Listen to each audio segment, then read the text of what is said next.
Gunmen kidnap mother of senatorial aspirant in Kano. European Union revokes Kenya Airways plane servicing license. Canadian singer Jacob Hogarth convicted of sexual assault. Good afternoon and thanks for joining us on The World at Noon. In Nigeria, unknown gunmen suspected to be kidnappers in the early hours of today abducted the biological mother of frontline Kano senatorial aspirant Abdulsalam Zaura. Security sources claim that Ajia Lore Maikuno was picked at her residence in Rangaza ward of Zaura village of Kumbotsto local government area of Kano metropolis. SP Abdullahi Haruna Kiwaya, Kano Police Public Relations Officer, told journalists that the incident occurred early this morning. SP Kiwaya disclosed that the police have launched a massive manhunt to rescue and arrest the assailants.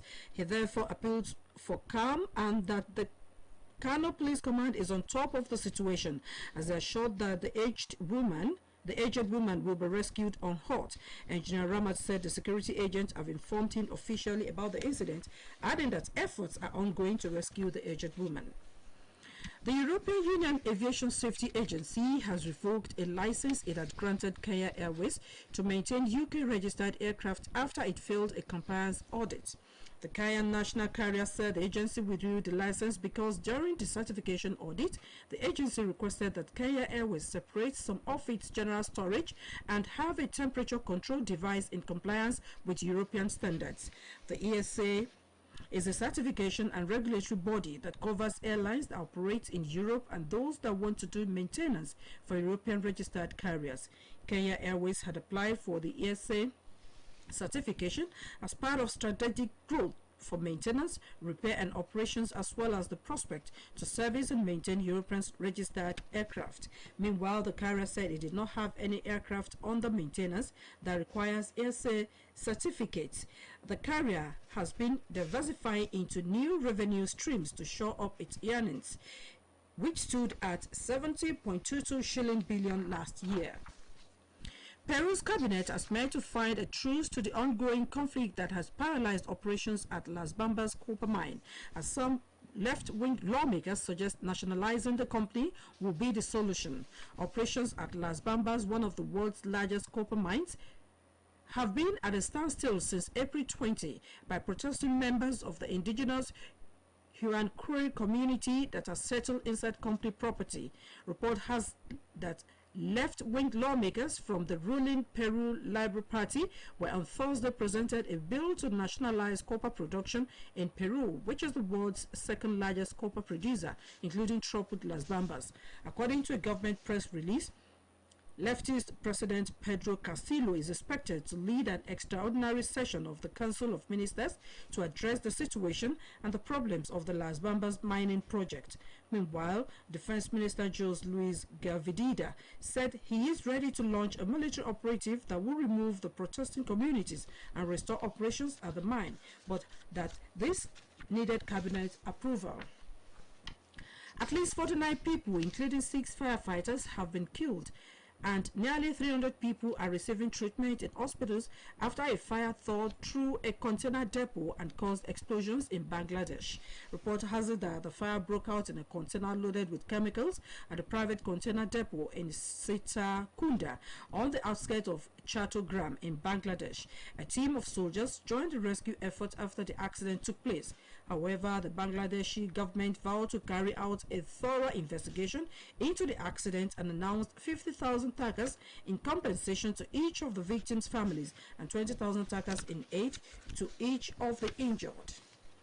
This is The World at Noon, coming to you from Osun State Broadcasting Corporation. Ilea Wiye, Okebale Oshogo, Voice of the West. Now a mid-news message. Nothing in life is worth dying for. Whatever position you find yourself, tread softly. Life is ephemeral. Authorities have disclosed that it will send Ukraine long-range rocket system that Kyiv has been asking for, despite Russian President Vladimir Putin's warnings against sending the invaded country advanced weaponry. Defense Secretary Ben Wallace announced it was sending M270 launchers, which can hit targets up to 50 miles away. In a statement, it said London's support for Kyiv would change along with Russia's war.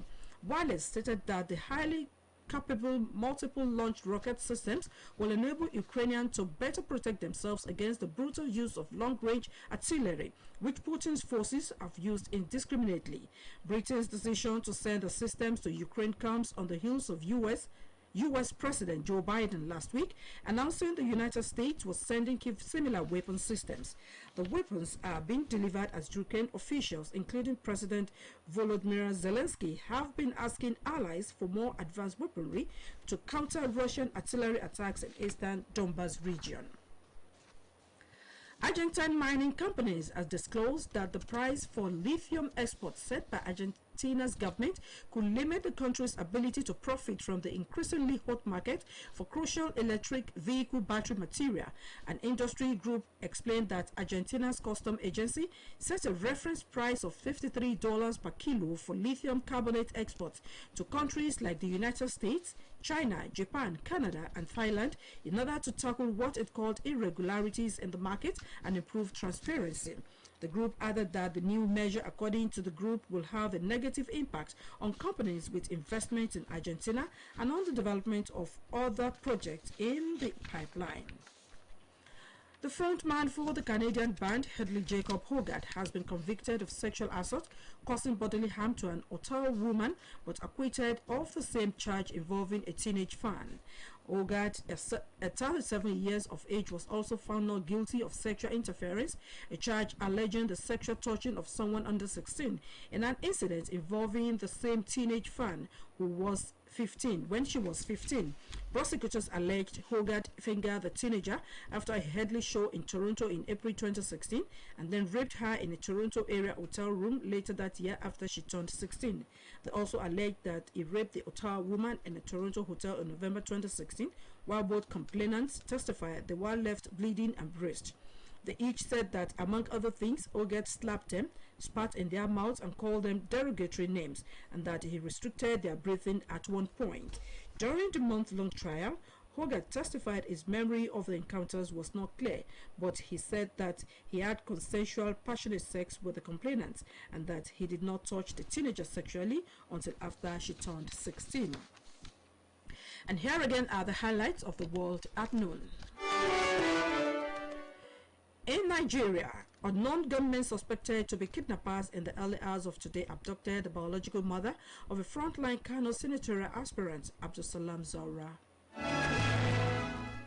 The European Union Aviation Safety Agency has revoked a license it had granted Kenya Airways to maintain UK-registered aircraft after it failed a compliance audit. The frontman for the Canadian band, Hedley Jacob Hogarth, has been convicted of sexual assault causing bodily harm to an Ottawa woman, but acquitted of the same charge involving a teenage fan.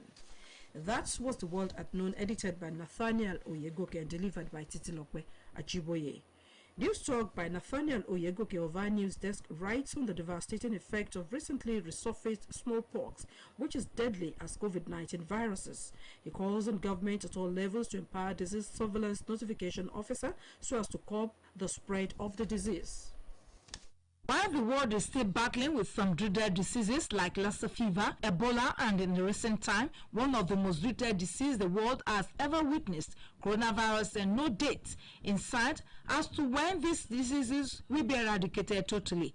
Yet the news of smallpox begins to filter with World Health Organization record indicating that the like of Israel, UK, and US, among others, are already recording cases of people infected with the diseases. Although not few, for some centuries of the world's smallpox would also be regarded as one of the world's most dreaded plagues, which has been killing as many as 30% of its victims, most of whom are children. Smallpox, according to WHO, is caused by infection with Variola major, a virus of the family pox Viridae, otherwise from bushmeats or jungle animals. Smallpox symptoms include eye fever, headache, back pain, and then proceeds to an eruption of the skin that leaves the face and limbs covered with created pox. Smallpox is also believed to have first infected humans around the time of the earliest agricultural settlement some 12 years ago in Egypt.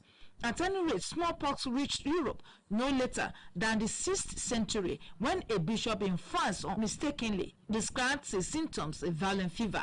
The contagious diseases caused by Vibrio virus by that time had spread across Africa and Asia as well, prompting some cultures to worship smallpox deities, with Yoruba nation then not left out. The Yorubas believe the gods of Sokmono or Olode, we call them. Since then, scientists have been making frantic effort to eradicate the further spread of smallpox, which was on May 8, 1980 declared totally eradicated by WHO resolution after searching far and wide for remaking trace of smallpox following the vaccine administered on people at that time. Today, guarded laboratories in Atlanta and Moscow hold the only known stories of the virus, with some experts saying it should be destroyed, whereas others believed they should be kept around for research purpose just in case smallpox resurface again as it is now. The Nigerian Center for Disease Control (NCDC) came out openly to declare that there is no specific treatment available for the monkeypox infection at the moment. NCDC, however, expressed concern over the need for Nigerians to take certain precautionary measures to prevent contracting the disease.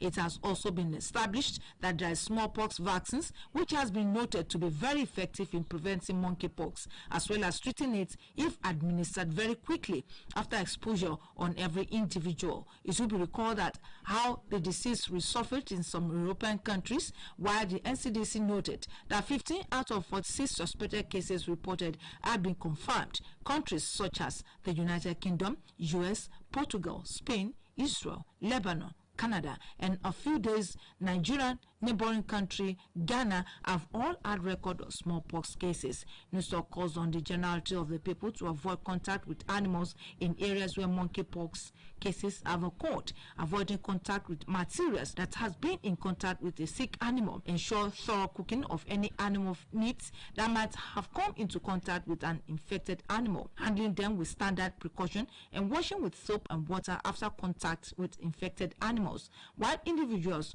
who must travel to countries where the virus is reported should protect themselves adequately. We equally urged the federal government to place watch on people coming to Nigeria from abroad, especially where the cases of smallpox have recently been reported, since there is no vaccine to cure it. As it now, just as there is the need for federal and state government to empower the diseases surveillance officers across Nigeria to enable them to do their work of surveillance as a way of curbing smallpox.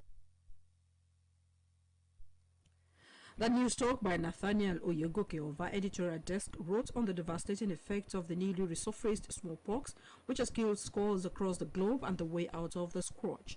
The piece was read by Olushola Egbodofo. For more about us, you can visit www.osbcng.org. Thanks for listening. Good afternoon.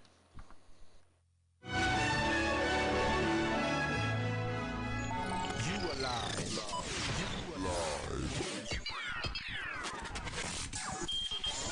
On Osun Radio. Osun Radio. Community radio at its best. 104.5 FM. lógun lẹ́kọ̀ọ́ ẹni tó ń lọ́nu. èèyàn rẹ̀ ló sì pẹ̀lú sí ń lọ. àpamọ́lẹ́kùnjà ayé mọ̀ ni. dákẹ́dákẹ́ ó ti ń bọ̀. dàkẹ́ kìnìún fi mí lẹ́jà ẹja kó lójú níbo ló dà bọ̀dọ̀ ń pọtifólíò. ẹ̀yin guys mo lẹ́rù kan ní port ń fẹ́